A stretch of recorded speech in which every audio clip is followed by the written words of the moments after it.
All right, hey VC, I'm Jamie. Welcome back. We're back with another video, and this time it's a thread response video to Chris Prophy, Musically Obsessed. And of course, on the VC, everybody knows Chris Prophy's channel. I will leave a link. And he's got a great thread idea, basically ranking the Kiss solo albums from 1978. So I thought that's a great idea. So I thought I'd revisit the Kiss solo albums and present my ranking. So, of course, these came out in 1978. They were all released at the same time, and Kiss was kind of more or less taking a little bit of a break, although they were pretty active through the 70s, especially from 1977. You'd had Love Gun and Alive 2, and Alive 2 had the studio side on the final side. And then you had also Double Platinum coming out in 78 after the release of the solo albums. And then you had Dynasty not too far away in 1979. So they were pretty active at this point, again releasing these solo albums. It would have been interesting in retrospect if the band members would have had maybe a little bit more time to work on these solo albums. I do feel that they were kind of rushed out to take advantage of the huge Kiss market at the time. But it was a clever idea because each one sold at least 1 million copies for sure, and or going multi-platinum. So I used to have these on vinyl way back in the day. I remember in 1978 when they came out, I was like 13 going on 14. Used to have them on vinyl. Have since sold them or they've been lost to time, but I do have them on CD.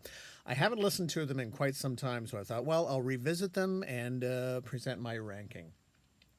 Okay, so I think in terms of the top or best Kiss solo album from 1978, I'm going to have to go with Peter Criss's solo album. Now, this is often the lowest in ranking on most people's solo albums. Again, this is just my opinion.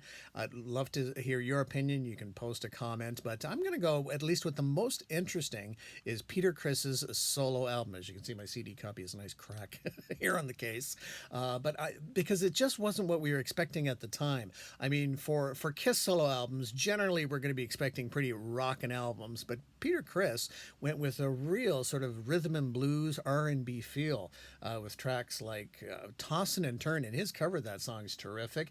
Also, That's the Kind of Sugar Papa Likes, Hooked on Rock and Roll, a great kind of R&B feel to it. Now, he does have a number of ballads on here, and the ballads are less successful than the rockin' numbers. But having said that, I Can't Stop the Rain is a beautiful sort of country style song that wraps up the album beautifully. Overall, the most interesting, I think, is the solo album from Peter Criss.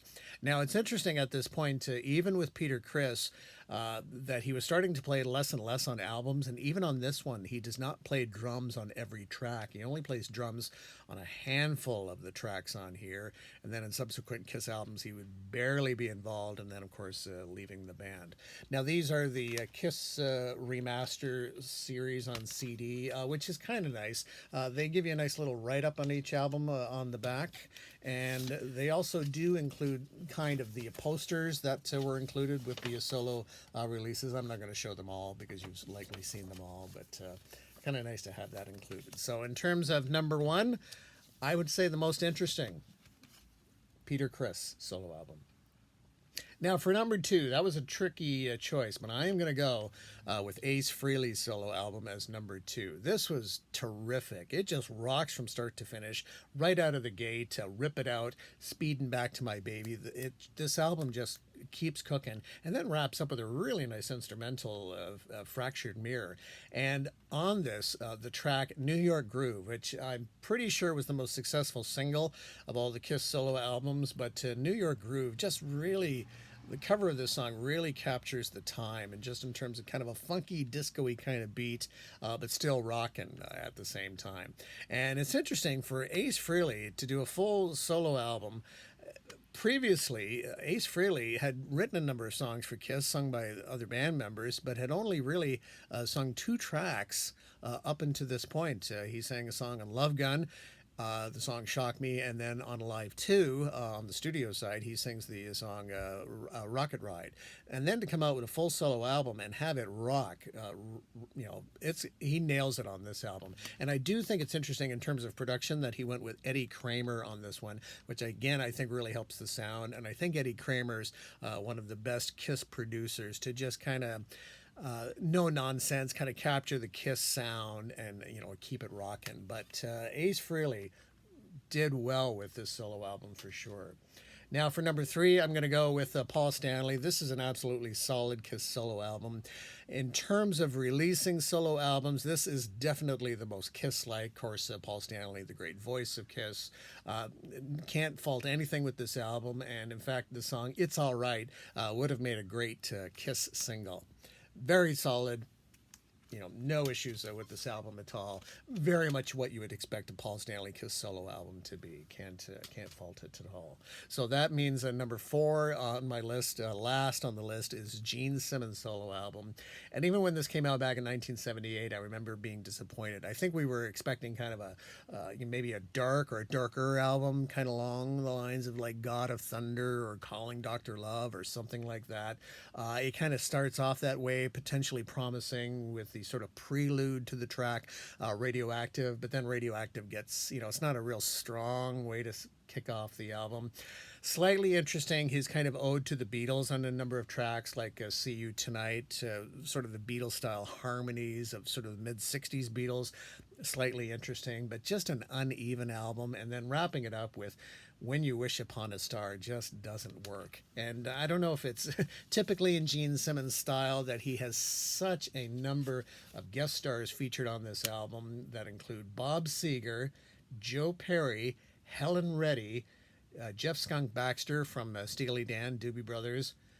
We also have Donna Summer, Janice Ian, Rick Nielsen from Cheap Trick, and Cher, to name just a few.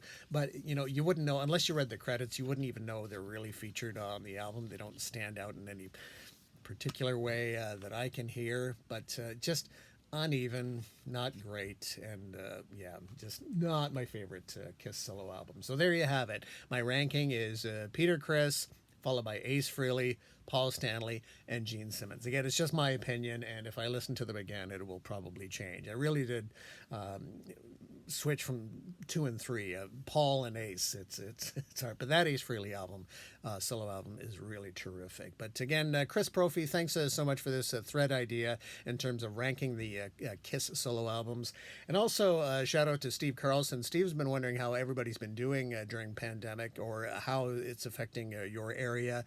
In my area where I'm living in southwestern Ontario, we are in terms of Huron, Perth counties, we are in what is called the orange zone, which is the restrict zone. They've come up with all these different color codes for all the different levels. There's not a huge difference in terms of most of the color-coded levels until you get to lockdown or gray. So Toronto and Peel are in the lockdown area. So for here, you can still pretty much do all types of shopping. Restaurants are still open for in-dining. Again, it's limited. I think you can't have now more than 4 at a table for restaurant dining in. And although bars and restaurants have to have last call by like 9 o'clock and then have to close by 10, I think there's other slight restrictions for fitness facilities. But other than that, but we will see. So hopefully everybody's doing okay and everybody's staying as safe as you possibly can. And always do appreciate when you drop on by. So again, thanks so much. And if you got a comment on those Kiss solo albums, love to see it. Take care. Bye-bye.